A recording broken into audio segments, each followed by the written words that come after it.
presentation. At this point, I want to ask our members. This is the National Assembly.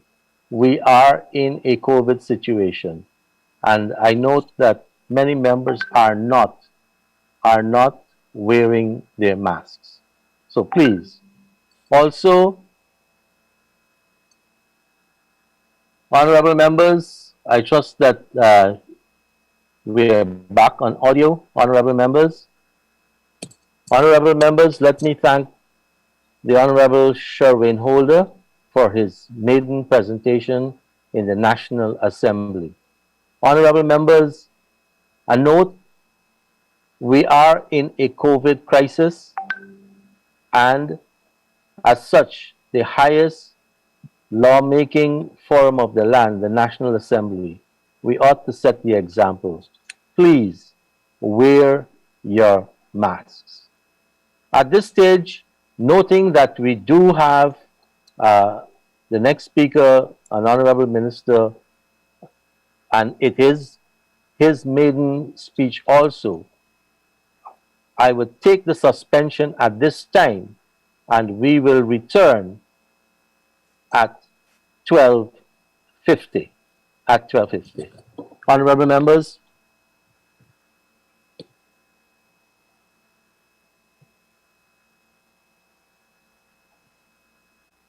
Minister Deodat Indar with his maiden presentation. Honorable Minister, please proceed.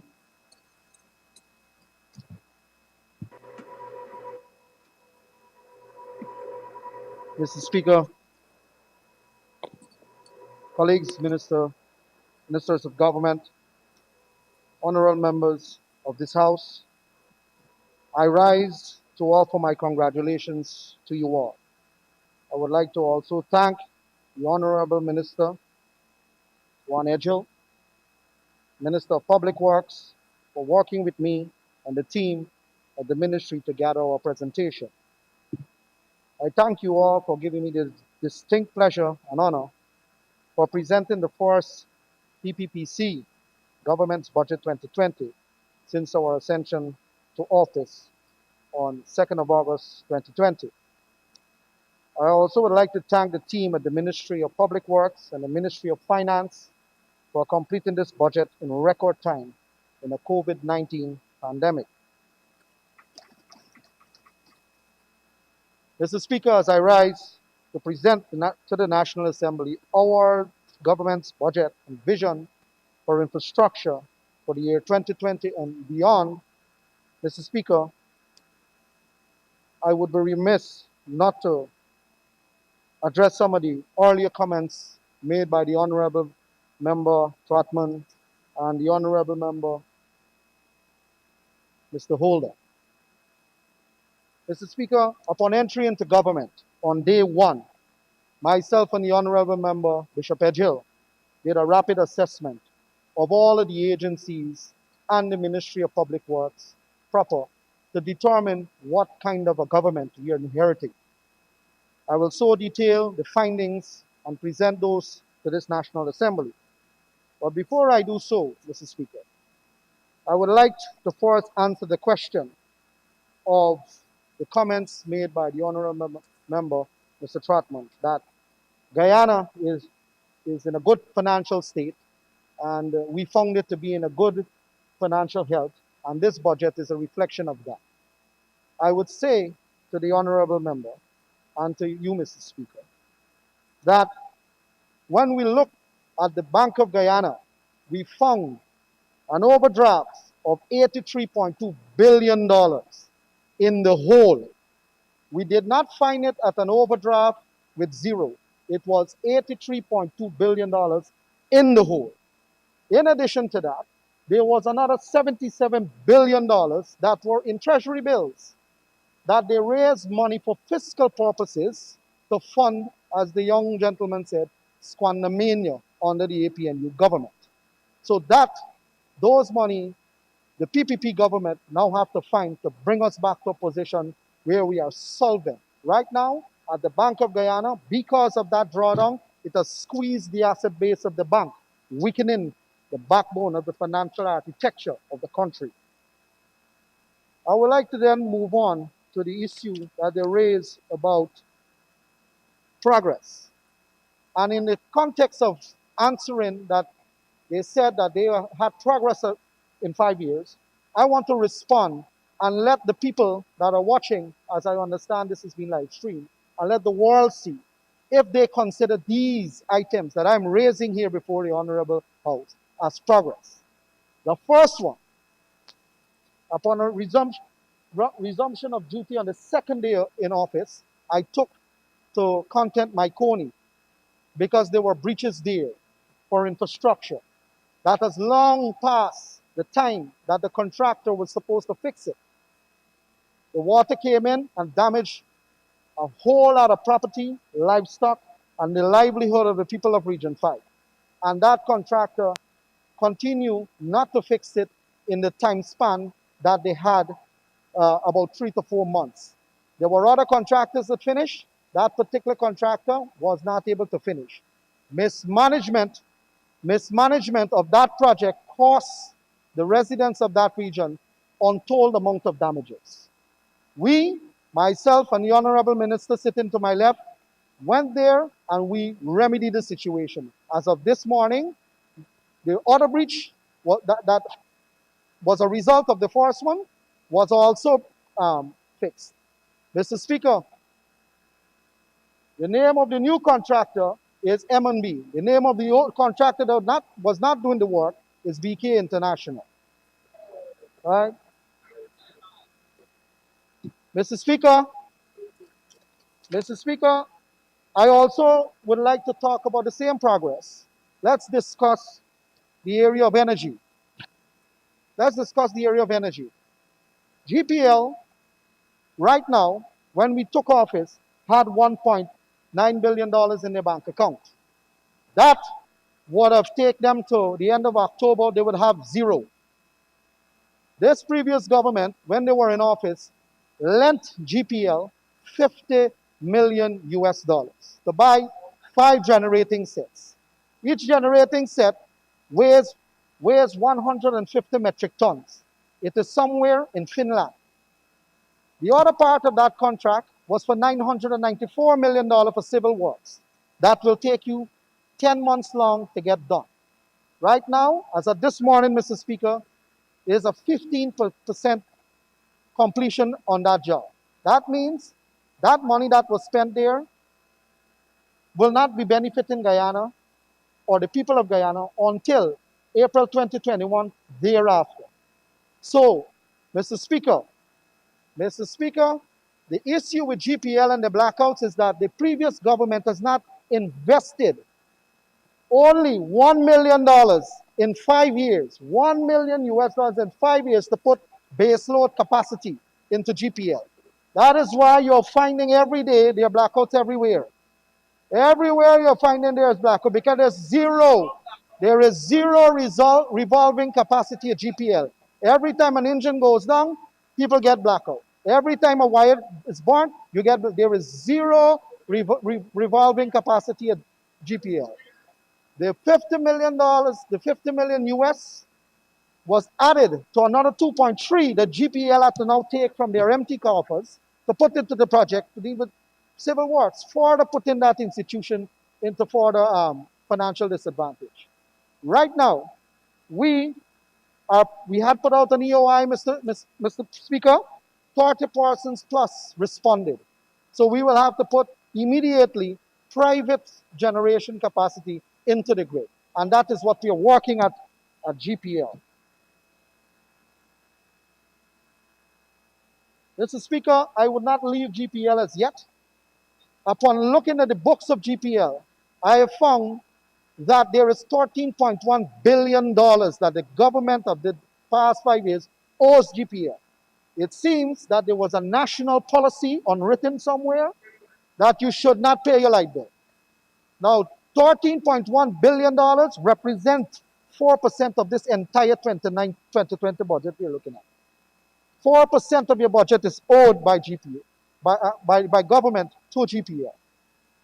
So that is leaving. So when we talk about progress, again, looking at GPL, I'm not coming off of GPL until I'm fully exhaust this matter and the nation knows. Over the past 3 years, GPL has racked up $8.7 billion in losses. 8.7 billion with a B in losses over the past 3 years. And I will leave GPL to rest as I move to the other area. Let's look at, Mr. Speaker, let's look at the Guyana Civil Aviation Authority. That authority have a mandate that is very, very crucial to the aviation sector. That organization had in its books $1.17 billion 3 years ago. The previous government spent out 800 million in 3 years. When we got into office, what we found is that the management of the Civil Aviation Authority came to the ministry and said we need subvention of $41 million just to maintain a 4-month reserve to maintain the ICAO certification. That the asset base of that institution with its cash has been depleted with record speed, 188% depletion in reserves. I will leave GCCA and move to transport and harbors. Mr. Speaker, upon checking transport and harbors, at the end of July 2020, they had $2.5 million in a loss in their books. They did not have money in the bank account. It was zero. It was zero. When we looked for why it was zero, we found that Transport and Harbors have in its books $945 million in debt. $945 million in debt. Who they owe this money to? This money is owed to, Mr. Speaker. $461 million is owed to Guyana Revenue Authority. That is monies that were deducted from the staff to be remitted to the authority and could not have been remitted to the authority. The second one, Mr. Speaker, is $323 million to NIS. That is monies that were deducted from employees to be remitted on the employees' behalf to NIS and has not been because the institution just could not afford it. $57 million was owed to other small vendors and another 104 to some small contractors and so on. $945 million in the red. They had owed people when we took office. I want to make sure that is on the record of the National Assembly. Mr. Speaker, let's look at the Hinterland Electrification Company Incorporated.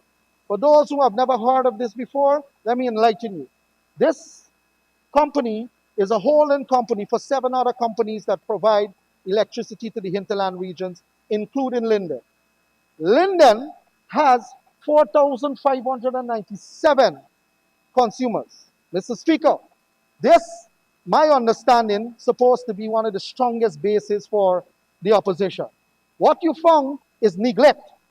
Right now, Linden is in the hole of $726 million, that company. It was underfunded under the APNU government. Mr. Speaker, I continue to say that only Friday, I had to make supplication to the cabinet, myself and Minister Edghill and the Prime Minister, to provide $89 million to Kwakwani. Kwakwani have 1,089 consumers there for electricity. Kwakwani did not have money to pay the workers. They did not have money to buy fuel to run the generators. It was total neglect for this agency that provide, Mr. Speaker, this particular company provides electricity at least to 15% of Guyanese population that resides in the hinterland. 15%, and it was totally neglected. In totality, with the rest of them, that includes Letem Power Company, Mahdia Power Company, Port Kaituma, Mabaruma, Matthews Power and Light, with the totality of debt that these companies racked up by providing electricity to our citizens in that area, went up to $981 million. That is in the red. That we now have to find monies in this budget to try to fund it. Mr. Speaker, there was an issue at Matthews Ridge that the Honorable Juan Edghill dealt with immediately on day one. We got a call that they had blackout for like 8 weeks. because of a 147 kVA watt generator was not serviced in time because of a single part. A single part. So I go back, when we talk about progress under the APNU, do you categorize that as promise? And my answer, hell no. Mr. Speaker, I would like to also touch on the matter that the Honorable Trotman raised about this budget have nothing new, and that the ratings of the country went up under their management. Ratings is one. Ratings is one. But Guyana is lived through the villages. The villages where I come from, the humblest of villages, the country lives through its villages. And at the village level, there is mass job losses. There is depletion of the basic necessities to operate and live. The hospitals, somebody talking about hospitals earlier. The hospitals do not have drugs in them. When we check the records of the Ministry of Health, since 2018, we are seeing procurement of drugs. 2017, I'm sorry, late 2017, the procurement of drugs. There's no records to show us otherwise, Mr. Speaker. Mr. Speaker, when you go to the other villages in the country, the infrastructure is next to nothing. Look, the other day, we had to rush down the road by Diamond. We had to rush down the road by Diamond. We went to Diamond, where a coca broke and flood the entire area. They never had that before. We went there, it broke through because there was no maintenance of a simple coca. And that is something that you see repeated all over the place. Mr. Speaker, I would like to talk about the progress again. Let's look at NICIL. Mr. Speaker, NICIL, and this one here, I must apprise the National Assembly. NICIL has a $30 billion bond that they raised for Gaisuku. One of the areas that the APNU has put 7,000 people out of work. They raised $30 billion to try to help Gaisuku. As of only May month, no one could ever, NICIL itself could not able to pay back the installment on the loan. They had to take money from the $30 billion to pay back the loan. How can you borrow money to do a purpose and then you're taking that same money to pay back the loan? It defies the reason why you're borrowing the money in the first place.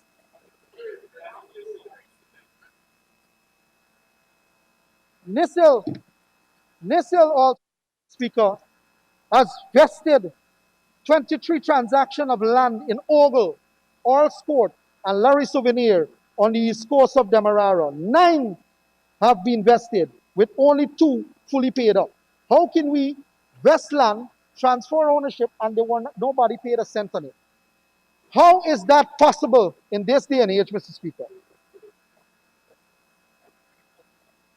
Mr. Speaker, lands leased at Peters Hall too. There are 181.84 acres of land at Peters Hall that have been leased to 20 companies.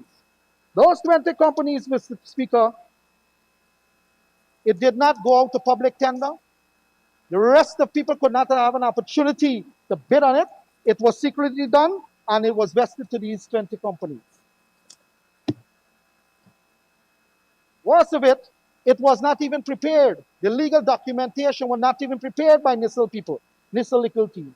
It was some other legal team attached purportedly by NICIL. Mr. Speaker, these are some of the small things that we see when we assume office. But let me go back to the issue of the budget and the size of this budget at $329.5 billion. Mr. Speaker, what we have seen over the past 5 years, and I've recently had to respond to an article by the former finance minister, Mr. Jordan, that says that the budget is private sector and it does not address people. So that speaks exactly to the collective misguided philosophy of the previous government. Misguided philosophical differences between the PPPC. We believe that private sector is the engine of growth. The private sector creates jobs for our brothers and sisters throughout the country. You have to make sure that you don't strangulate them. That is what happened in the previous government. It was a strangulation of taxation that caused a lot of them to Shut up. And it is reflected in the numbers, Mr. Speaker. I have a lot of paper here. And it's reflected in the numbers, Mr. Speaker. This document is volume 1 of the estimates that is presented by the Honorable One Edgehill, emanated from the Ministry of Finance. In 2014, the revenue intake by the PPP administration the last year was $135 billion only. Look at this one here, 2019 year end, $226 billion raked in with taxation. Where did the extra 91 billion come from? It comes from the pockets of the poor Guyanese.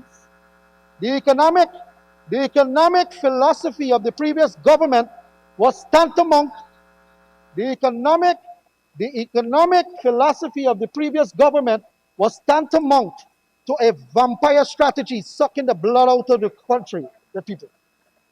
Every single Guyanese become poorer because $91 billion was taken from them and brought into government coffers, all to furnish and help a lifestyle of squandermania.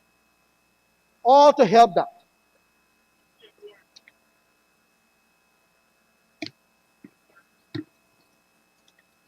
Mr. Speaker, I want to address some of the issues that were raised by the other two speakers before me, and I have to talk about it. CGIA, Mr. Speaker. I went there with the Honorable Minister Juan Edgehill again, had to read the Riot Act to a contractor that is over 800 days in liquidated damages. 800 days ago, this project's supposed to be finished, and it's still not finished. We were presented a report, Mr. Speaker, of 914 items that were in defects. 914 items that was not in accordance to the contract. Mr. Speaker, this particular contractor finished Movitown, finished the Pegasus, and still can't finish the taxpayers' airport. Still cannot finish the taxpayers' airport. Mr. Speaker, the records will prove that the previous government, paid 6.7 million US to this China Harvest Company for delayed works that was the result of the contractor and not the government. They paid the people 6.7 million US dollars for delays work that the contractor is responsible for. How is that possible? That I'm paying you for your bad behavior. Mr. Speaker, what is worse here is that the scope of works that was original in the contract did not resemble nothing that we saw down there. There was 23 million US dollars in changes in scope of works. And the scope of work that they changed, I think the young man talked about lipstick on a pig. Well, lipstick on a pig was on the old piece. The honorable member, the old piece was lipstick on a pig. Because if you go there now, you're going to see some Tarzan, some wire slinging in the ceiling. That is what you find there, Mr. Speaker. When you're supposed to get eight bridges, you only have 4 from a company called Vatapel. Vatapel have something called Allen Bradley Systems that manages the PLC system for these air bridges, and they don't work. It don't work. Mr. Speaker, the Cherry Jagan International Airport remains a profitable institution, generating its own revenue. The monies that were spent to build this airport, 150 million total, we must get the value for it. The Honorable Minister, myself, read the riot act to that customer, that contractor, and we expect it to get done according to the revised scope of works by the previous government. I would also like to touch on we in the PPP have square pegs in round hole. The comment of the young man, the comment of the honorable member, I would say the honorable member that when you all was in government, 67% of your people was pensioners, come backy and bring backy. 6 to 7 of them, bunch of pensioners. So I am saying to you all, you talk about jobs to young people, you look at around this table here. Here, at least I know.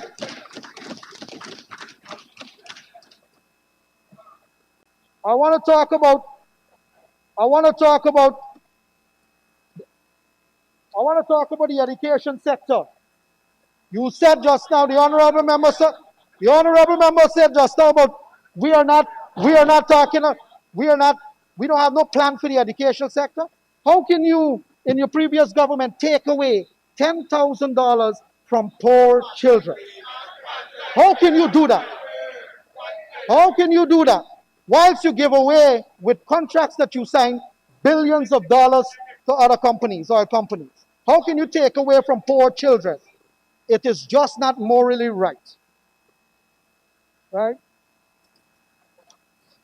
You talk about discrimination and you talk about going into the budget and seeing that the plans in the budget is only for one person, one set of people.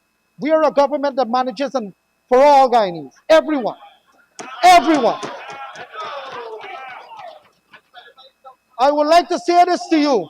I would like to say this to you, Mr. Speaker, that I went to canal number 1 and canal number 2, and you talk about discrimination. Part of the road at the front was fixed, and the one piece at the back was remain damaged. You talk about discrimination, Mr. Speaker. That is there for the world to go and see. Mr. Speaker, I move on. The honorable member, I hope I get it right this time, sir. No disrespect intended. The honorable member talk about hamper, hamper, hamper country. I remember with these 2 foot walking this country sharing hampers, but I never see none of y'all over here sharing any hampers. Nobody over here. So it's not about hampers. It's about our brothers and sisters are starving because of the policies that y'all put in, and people need to eat. That is why the president has put $25,000 per household.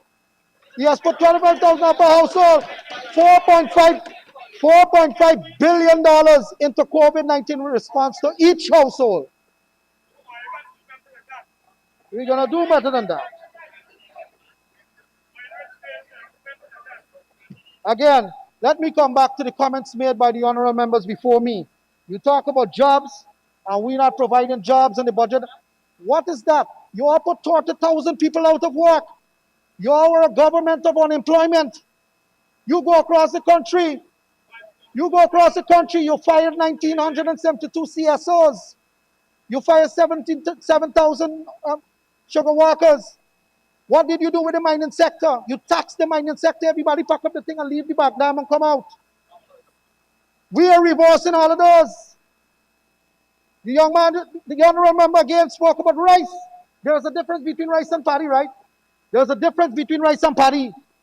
Rice is a process. After the process of paddy, it comes into rice. So if you think it 10,000, if you promise people $10,000 for a bag of paddy, what are they going to go to the shop to pay for a gallon of rice? Think about it. Why are you paying? So listen, the policies that you all put in for the agriculture sector to tax herbicide, pesticide, and fertilizer is one that is taxing development. The rice sector is a developmental sector, and that is why the Air Finale government is removing all of them.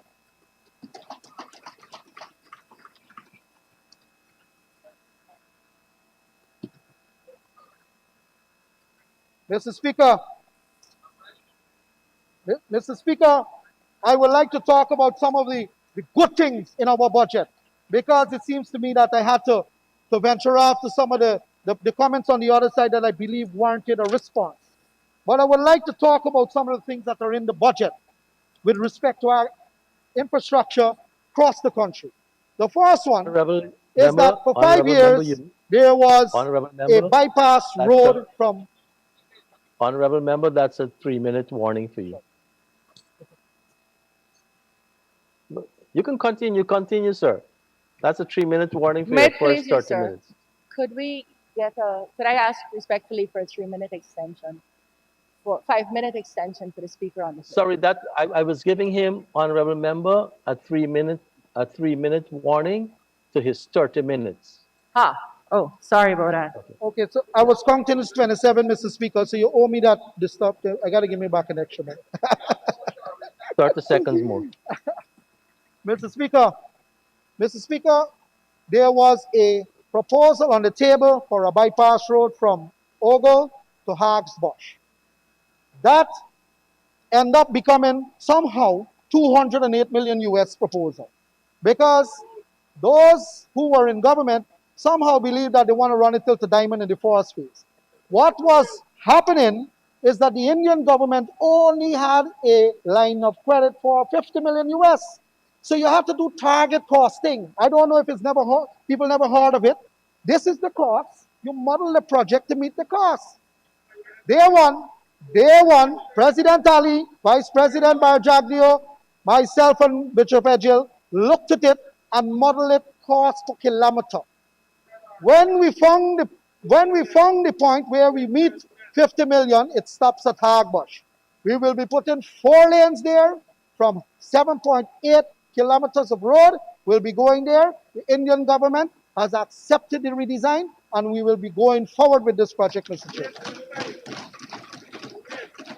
Mr. Chairman, there was another issue about a ferry that goes to Region 1. This ferry sitting there, the money is there, 8 million plus 10 million, loan and a grant, to give you a ferry so they can alleviate the problems of the trips going up from Parika to Region 1.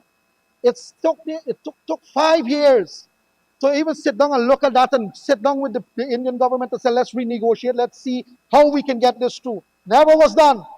Matter of days, it was done under the PPP government. Matter of days. The other matter, Mr. Speaker, that I would like to raise is that the East Coast Road that they said that they finished, it is not finished. It's partly finished. They still got money in the account to spend to get the road finished. I am saying to you, Mr. Speaker, that the PPPC government will finish that road.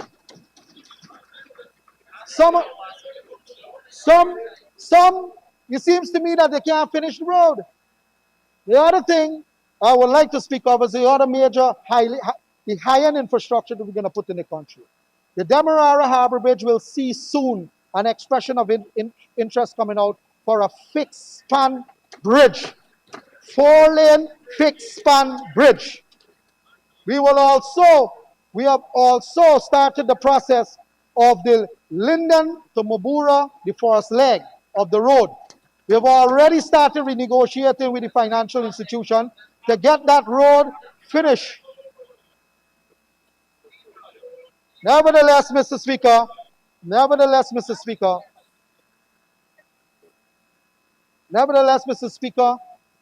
we will get it done. We are a government that gets things done. Mr. Speaker, This is a good time to seek the extension. How much are you? Honorable Member, this is a good time for one of your colleagues to seek the extension. How much? Thank you, Mr. Speaker. Mr. Speaker, I'd like to ask that the honourable member have another 5 minutes to conclude his presentation.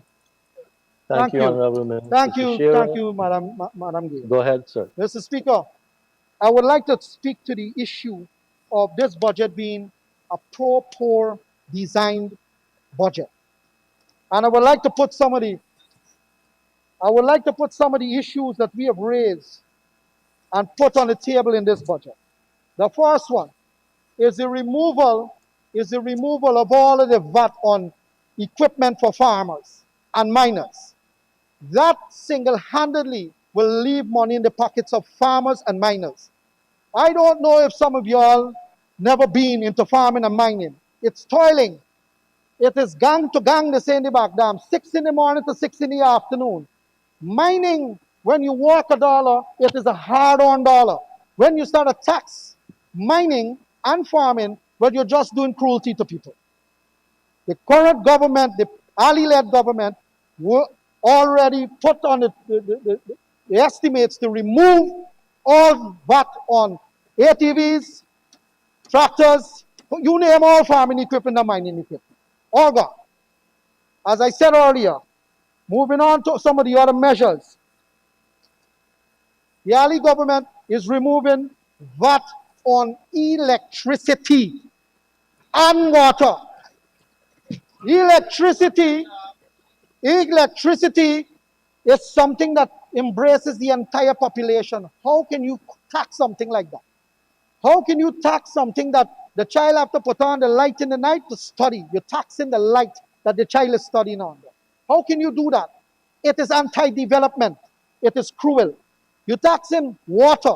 Water is the bringer of life. How can you tax water?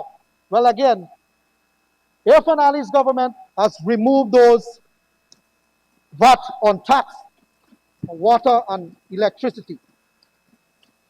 The other area that I would like to talk about, it's the poultry sector. All of we like to eat chicken. All of we like to eat chicken, Mr.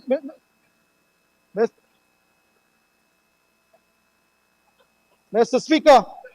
Mr. Speaker, they accuse us of having a budget for no poor people. When I'm putting the measures before the floor that we put in, they're saying that I'm going through all the sectors.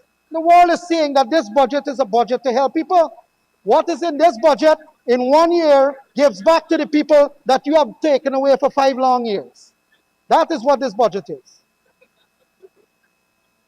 Mr. Speaker, the chicken, I'm going back to the chicken. All y'all like eat chicken. Y'all eat chicken earlier. Y'all eating chicken earlier. Y'all punish the poultry sector. Punish the poultry sector. Move everything from 0 rated into standard rated. Everybody got to pay tax. They got to empty the pocket to pay tax. That entire industry has given a new life by the Irfan Ali administration. A new life is breathed into it, right?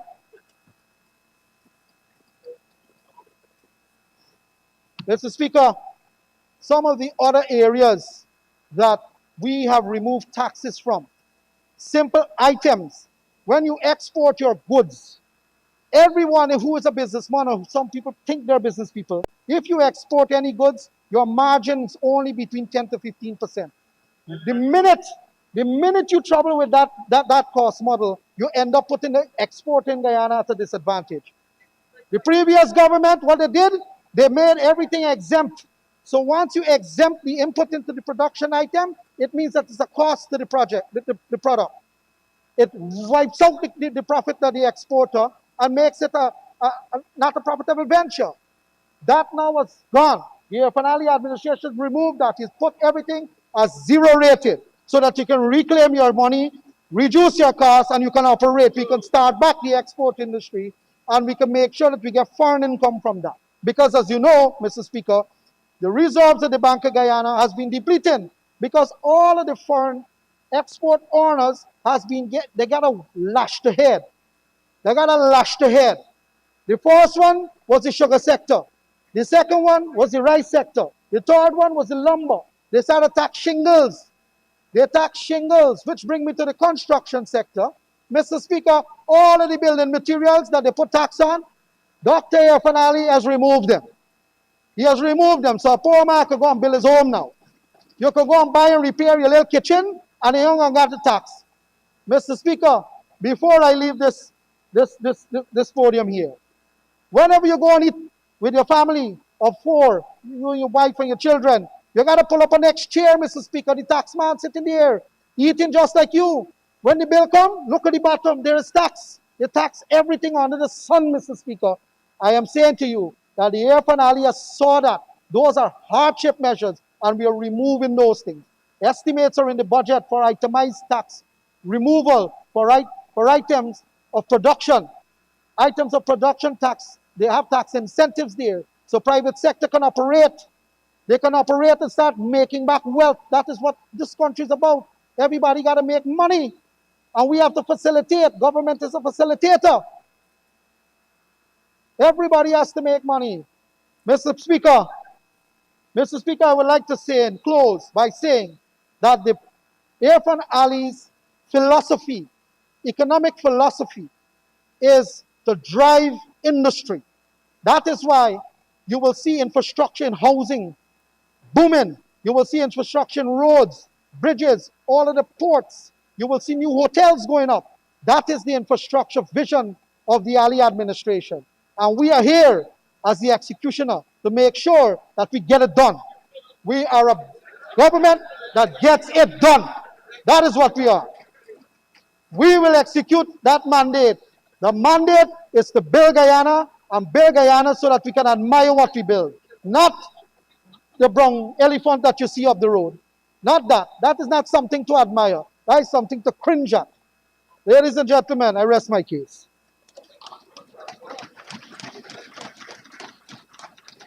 Thank you very much, Honorable Minister. We now